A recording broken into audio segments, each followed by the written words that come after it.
I'm Montana Mitchell. Surface level, I'm a yoga teacher and a yoga trainer. So I train yoga teachers. I facilitate 200-hour and 300-hour trainings and then mentor the teaching team at Yoga 6 South Hills and now Wexford. And really, if I dive deeper than what that surface level explanation is, I pour myself into building teams of leaders that help facilitate communities and cultivate, communities where people can feel supported and empowered and connected. I grew up dancing. My whole life was planning on doing that professionally. I'm from Dallas originally, and I moved to Pittsburgh to go to Point Park for dance, and thought Pittsburgh was going to be just a landing pad for me. And through school, no fault to Point Park whatsoever. This is a me thing, not a Point Park thing. I sort of fell out of love with dance specifically, and didn't really know how to deal with that at the time. Quarter life crisis is what I like to call it. And then met my now husband and was like, uh-oh, I think I'm gonna stay here and not dance. And everyone in my life that knew me was really confused, including myself. And we were all asking, what are you gonna do? What are you gonna do? And I didn't know. I just knew that my gut and my heart were leading me a different direction. And in retrospect, I'm so grateful for that. So yoga had always been, or I shouldn't say always, but since freshman year of college, something that I had done during the summers to sort of cross-train and stay in shape. So I definitely started for the physical benefits. My first yoga teacher, Deborah Abrams in Dallas, I call her my yoga godmother. I knew from the first class that I took with her, we used to take class in her garage in the heat of Texas summer. And I didn't know at the time, but it was the Ashtanga primary series. And then she'd open the garage door during Shavasana and it would feel like it was 60 degrees out, but really it was 105. So it was hot in that garage. And I knew then that I was like, oh my God, I want to do what she's doing. I want to give people what she's giving to me. And I mentioned it to her. She's like, well, yoga teacher training is really, it's an investment of your time and your money and your energy, and you're getting a degree in dance right now. So focus on that and maybe you'll come back to it. So that's exactly what happened. Once I decided that I didn't want to dance anymore, which wasn't a cut the cord moment by any means. It was hard for me to cut the cord originally. I was still trying to teach, was not loving it. I was still a part of running dance competitions. Didn't love that either, but it was that was the only thing I knew. So I didn't know what else I had to offer. And finally, after kind of bouncing around for a few years between service industry jobs and randomly working at American Eagle corporate for a second, and like I said, dance competitions, dance studios, I feel like there's other things that I can't remember, but that's the gist of it. I kept coming back to yoga and I was like, wait, this is what I should do. Now I went back to that moment with Deborah and I was like, why don't I find a 200-hour teacher training? So I did. I trained with Dominique Ponko at Yoga Flow. It was the best decision I could have made. That training is so well-versed, but it focuses mostly on how to teach yoga, how to stand up in front of a room and talk and articulate how to move your body, which is something that I was really familiar with. So through that, I realized okay, this is it. This is what I want to transition from dance to the next step. And I've realized through that, again, this is a personal thing. It's no shame to any dancer because there's plenty of amazing human beings who are dancers who are meant to walk that path. And I love watching them. And it's been sort of almost like an ego death to accept that is not my path. But what I've found in being able to immerse myself full time as a yoga teacher and trainer and instructor and leader is that it gives me all of the beautiful parts of dance that made my heart just so warm, and has forced me to detach from all of the toxic, unhealthy things that I was holding on to in the dance world, which was essentially, in short, trying to prove to everybody else that I could do it rather than just doing it because that was what I was supposed to do. To sum it all up, I'm really big on coming back to my values and sitting down and thinking about what those values are, because they're always changing, but they're always similar. And I didn't think about this before the interview, but right now, if I were to pick like 3 values, the first thing that's coming to mind is connection.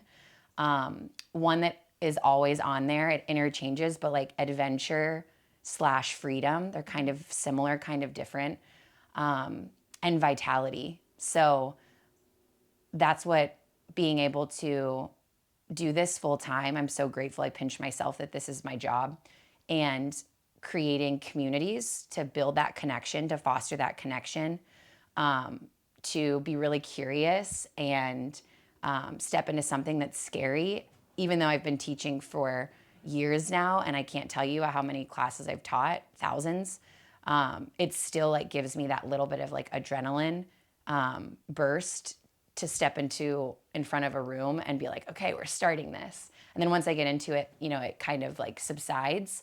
But that like adventure, freedom aspect of, doing something that's scary, but really fun, like riding a roller coaster.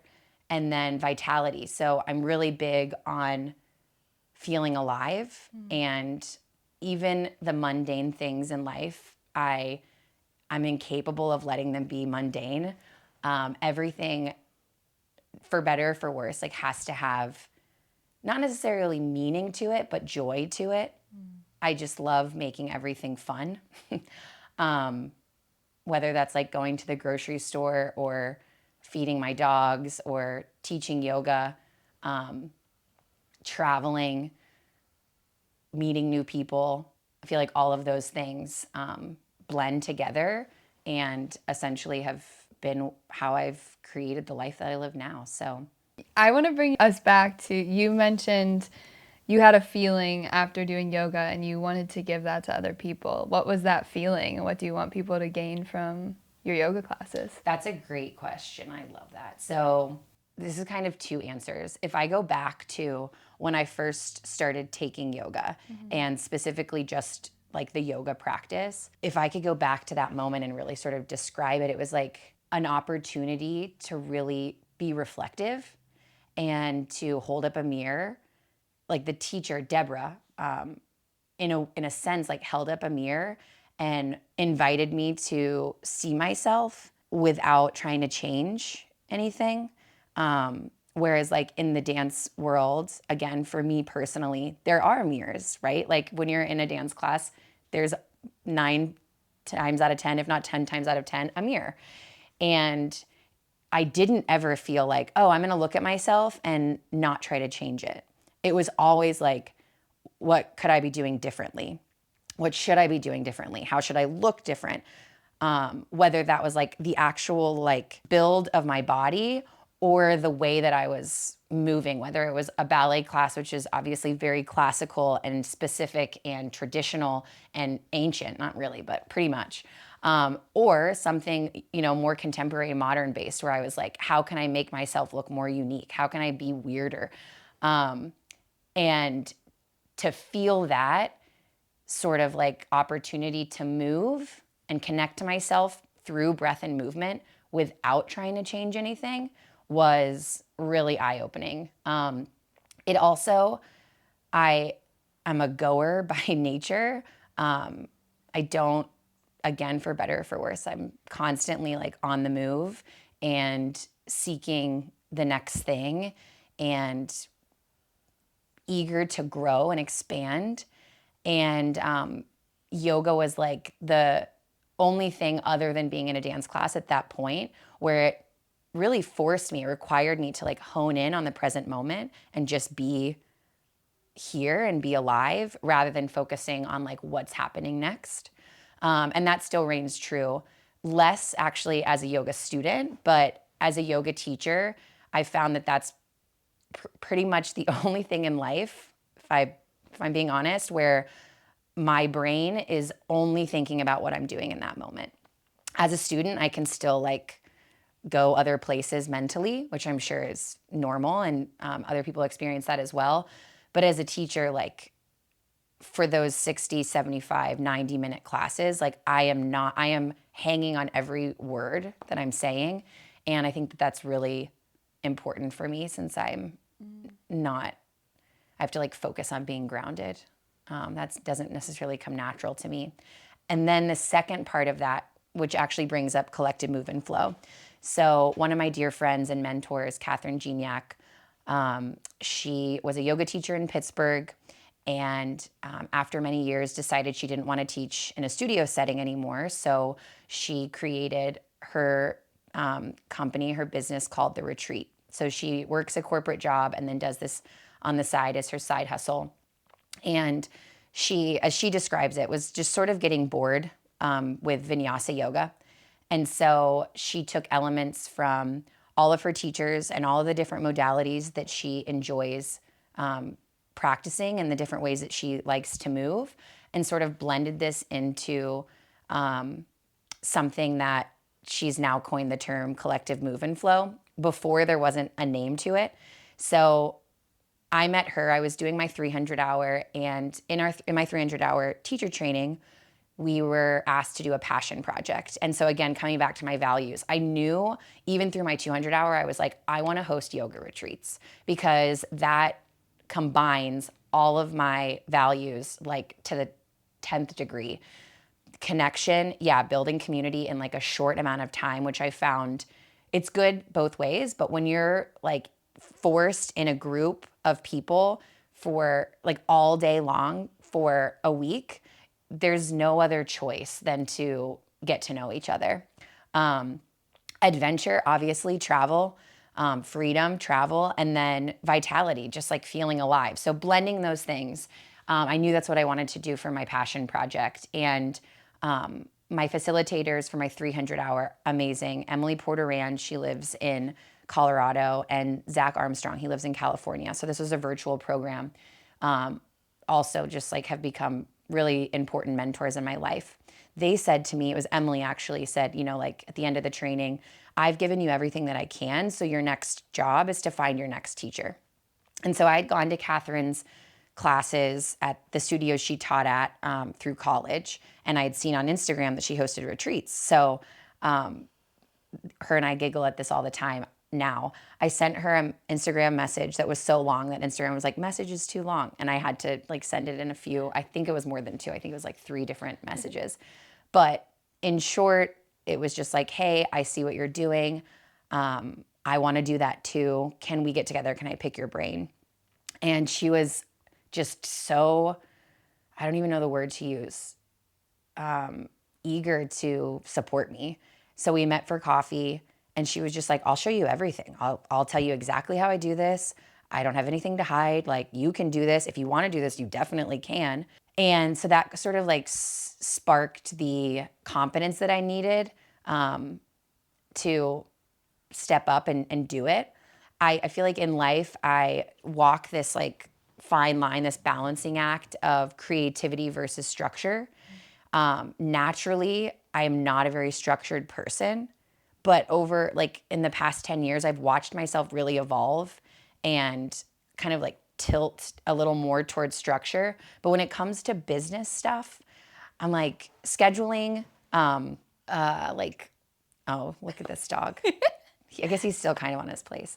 So like I can be structured in terms of like scheduling and I don't know, goal setting. But when it comes to like the business side of things, my brain is just like, no, I have no interest. So all that to say, Catherine, a few months later was like, hey, I ended up going on her retreat in Iceland. Then I signed up for her retreat in Tulum. And we met before we went to Tulum.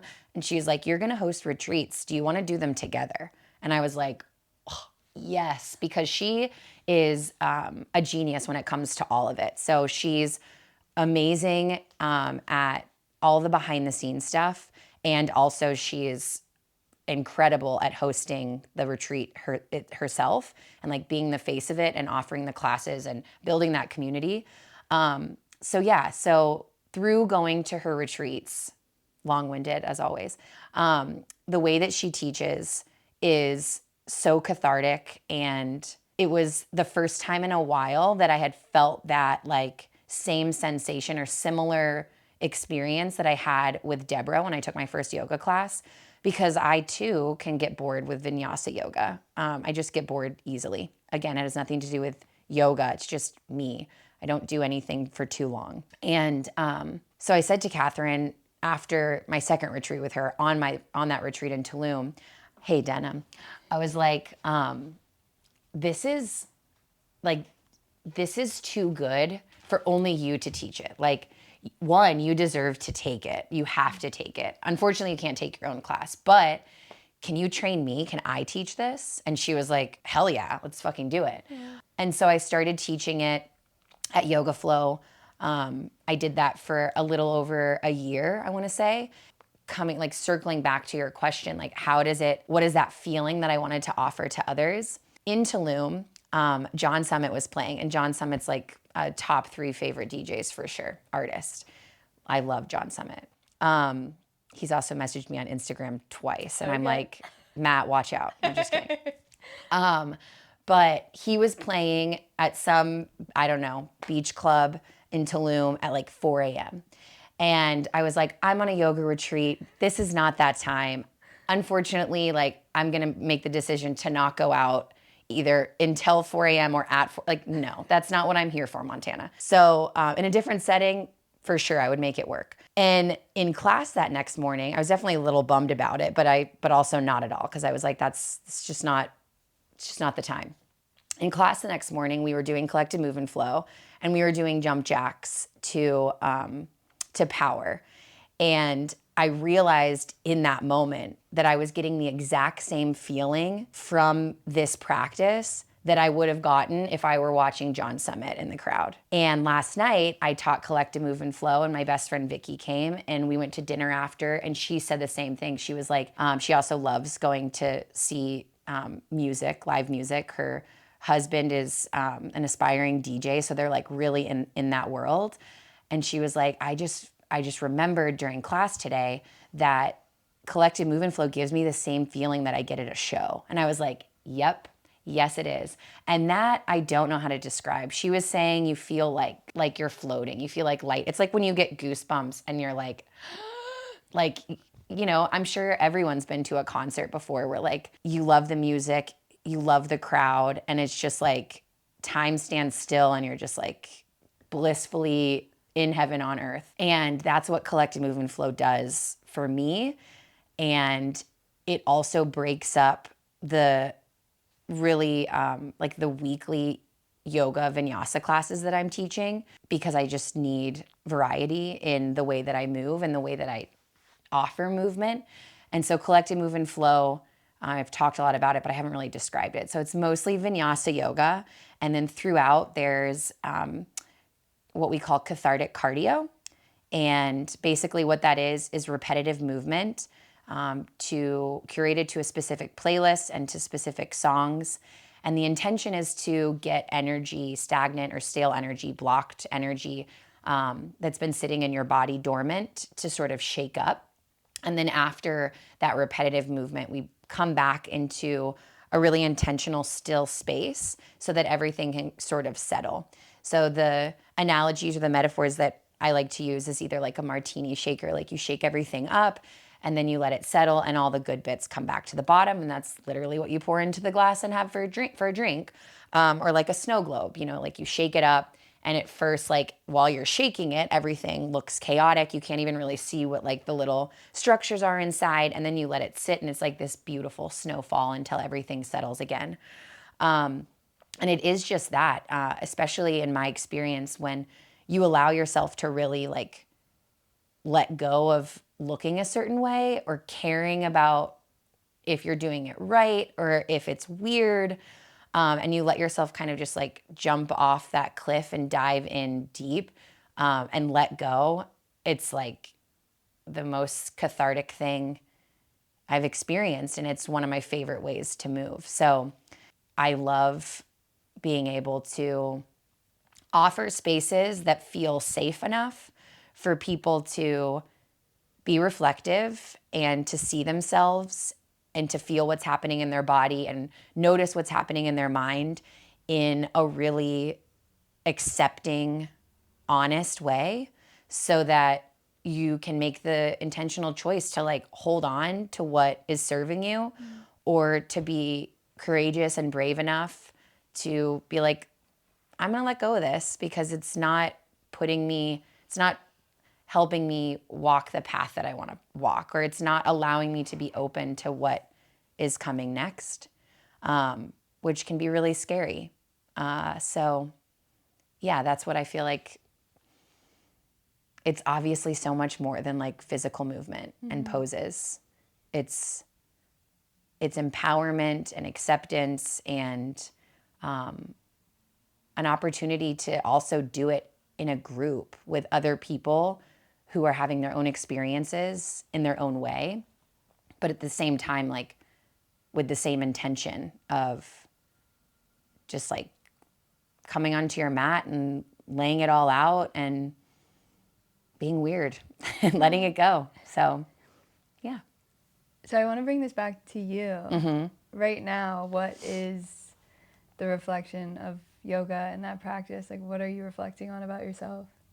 I love that. So this is also comes back, I think, or ties in what I really wanted to, when I thought about like what I wanted to talk about. It's for me accepting that even though I'm really small, I can show up really big. And for most of my life, for whatever reason, that can be polarizing.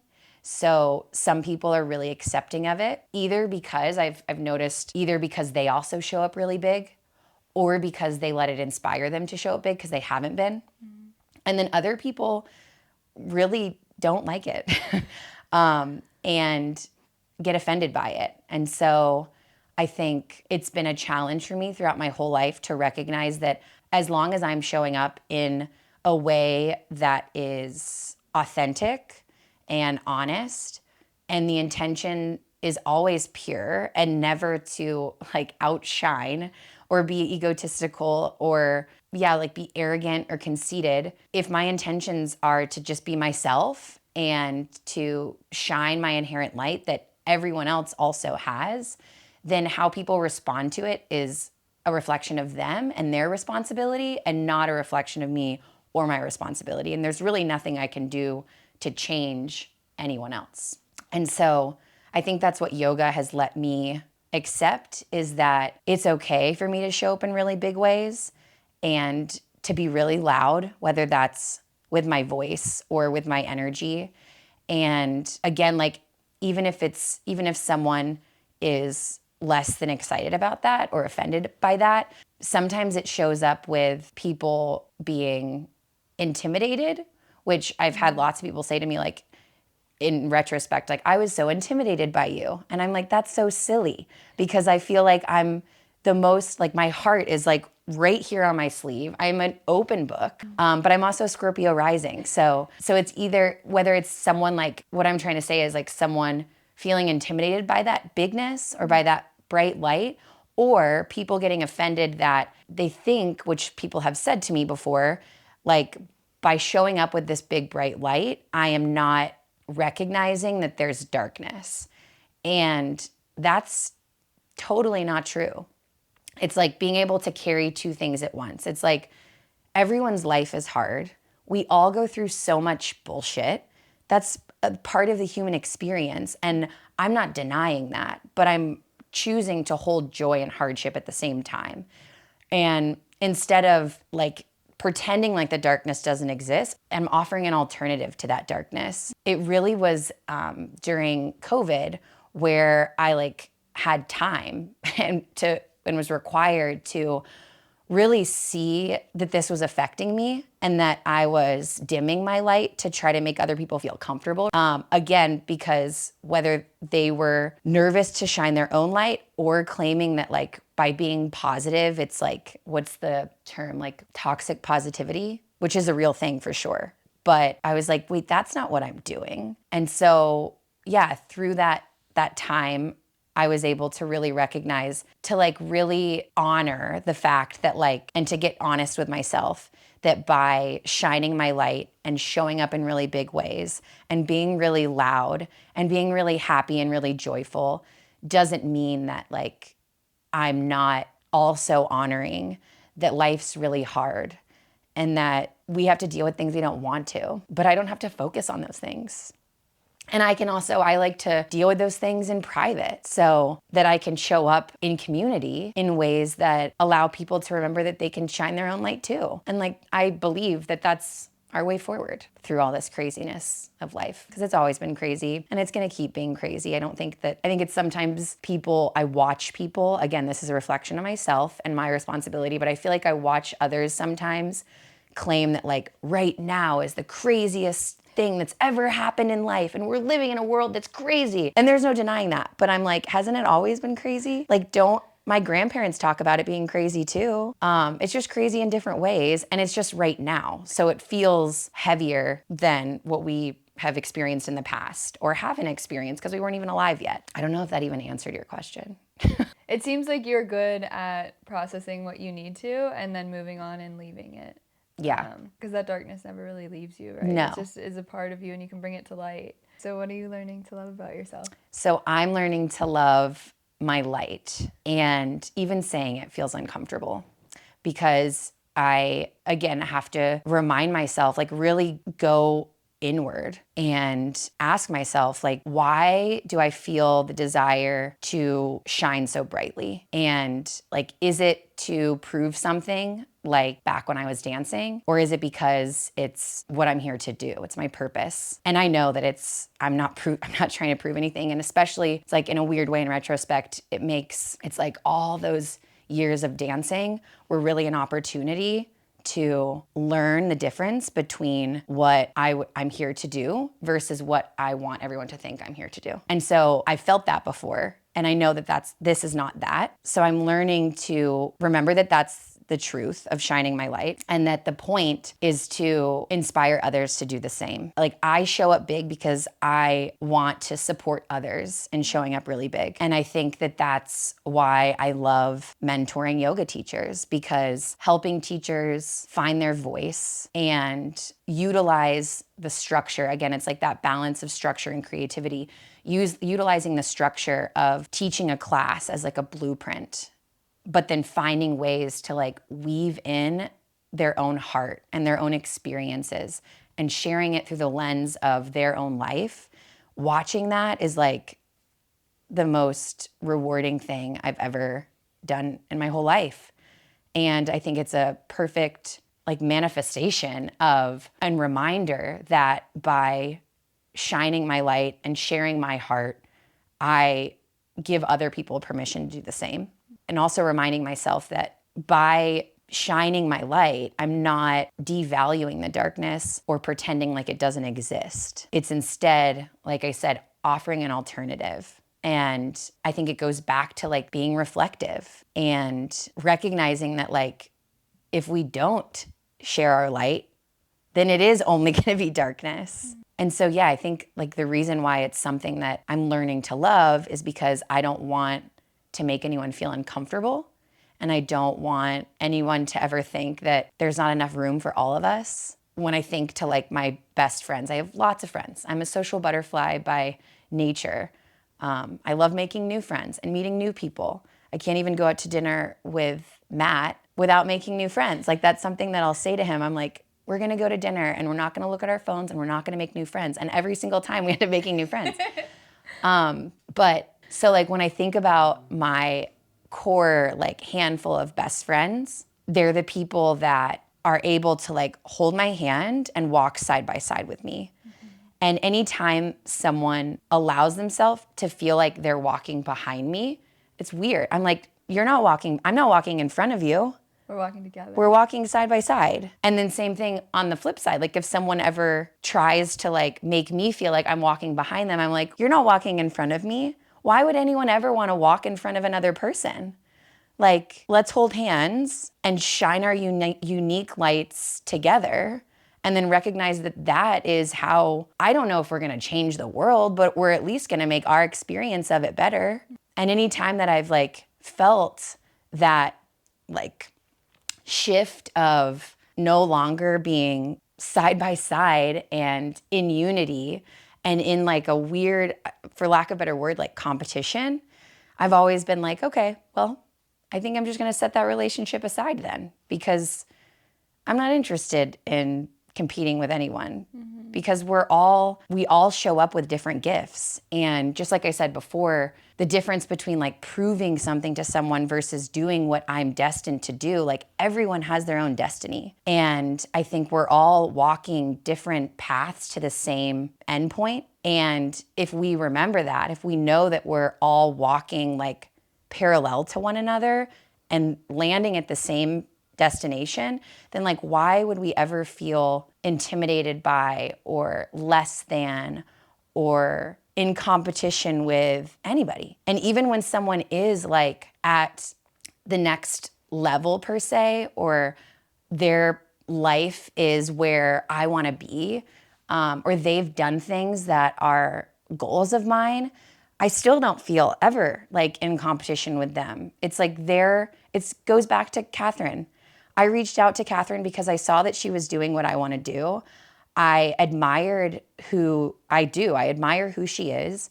And so I didn't doom scroll on Instagram and talk shit about her behind her back. Cool. I reached out to her and was like, hey, show me the way. And now we work together, and now we host retreats together, and I get to teach collective move and flow with her and take her class, and she takes my class.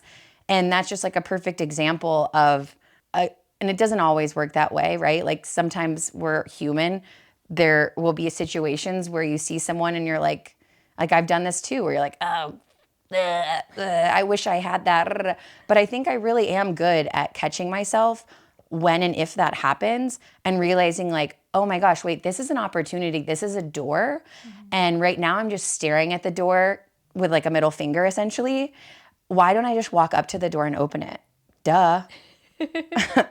And so people that also do that, those are my core friends. Like those are the people that were in my wedding. Those are the people that I call when I'm having a bad day. They're the people that I text when I want to have people over for a Steelers game. I don't know.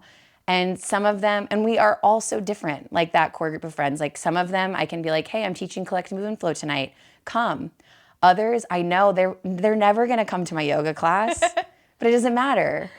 And I think that I use those people in my life as reminders that shining our light is the only way forward, and honoring the fact that we're all different and we're all unique and we're never going to be like anyone else. And so using that as inspiration to continue being ourselves rather than trying to pigeonhole ourselves into being a different person or someone else is really like the catapult to living a happy life. And again, I don't know if it's going to change the world, but it changes my world by choosing to allow joy and hardship to coexist, and by making like the mundane really fun, because I don't want to be bored. I hate being bored. For better or for worse, I can't be bored. It seems like your big personality, you want it to feel like an invitation for other people to just live in their authenticity. Yeah. I mean, I think that kind of all ties everything back together. Like life is a mirror, and some people aren't ready to see that. And exactly. That's the same thing that yoga does. It seems like all that you do is to bring people back to themselves. Mm-hmm. I love that. And I think it's really cool too, whenever we first met at Carnegie Coffee, and like your whole purpose behind this project is to give people the invitation to be seen.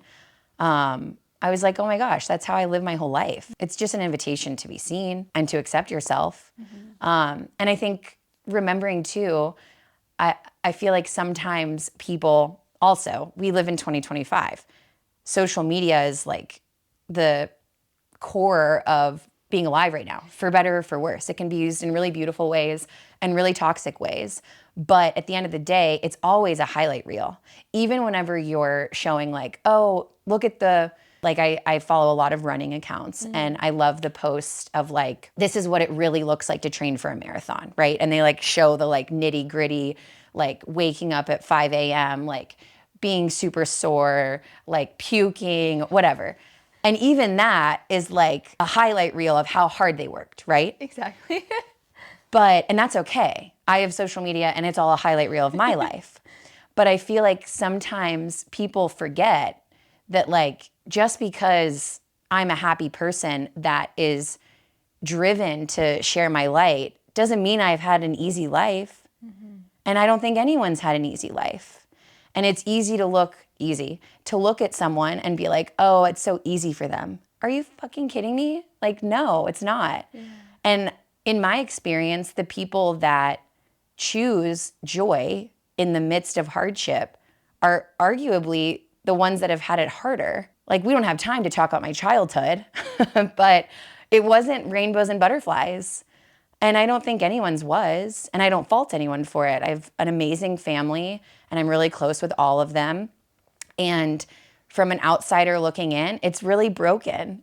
There's like so many different people that aren't blood related that have come together because of love. And so it's like, if you're not looking from the outside and you're on the inside, we had to go through all of those challenges to become the family unit that we are now, which I'm so grateful for. And I think it's the same thing as an individual. Like, in order to know that two things can be true and you can hold challenge and love and disappointment and inspiration and darkness and light, you have to see both sides to know that they can all exist together. Mm-hmm. And I think what's coming up for me right now is like, you can look at the darkness, but you can't get stuck in harping on it or in the healing phase. You have to eventually choose to live in that light. And right. It seems like you've gone through that. Yeah, absolutely. Yeah, life's hard. And there's like, we've all been through things that we don't talk about, right? Mm-hmm. And so I think just remembering that, and I remind myself of this all the time, because again, I'm human. Like, I'm not perfect. Of course I look at people every once in a while and I'm like, oh, I wish I had what they had. But I let that be a reminder, again, like a reflective moment of like, oh, I'm envious of this. I'm jealous of this. Well, why don't I use that to support myself? So if I, for 1 second, look at someone and I'm like, oh, it's so easy for them. They're so lucky. Like, no, they're not. They probably worked really hard for what they have. And they've probably gone through a lot of things that nobody knows about. Because I've worked really hard and I've been through a lot of things that I don't talk about. And it's all led me to where I'm at now. And I don't think anyone else is any different.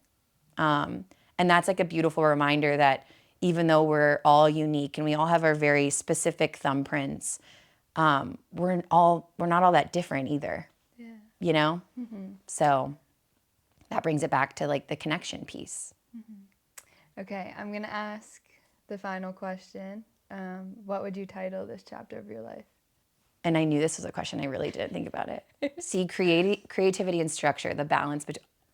Oh, okay, that's it. The balance between creativity and structure. I love it. I don't know if I just said it. I'm like, that's it. I'm like, wait, actually, I don't know. That doesn't feel right. Sit with it for a minute. Yeah. Something more along the lines of like everything we've talked about. Like, I think it's the permission slip. So it's okay for joy and hardship to coexist. Thank you, Montana. Yeah. Thank you. Of course. Is there anything you want to say directly to anyone watching this? Let me think. Now I have to look at the camera. I'm like, why is it so hard to look at a camera? Like, just remember that each of us has our own unique stories, but they're not all that different. And when you notice that you're seeing someone do something or live a life that makes you uncomfortable or jealous or envious, remember that again, like those negative feelings are really just a cue to make choices to better align with what you want, the kind of life that you want to live.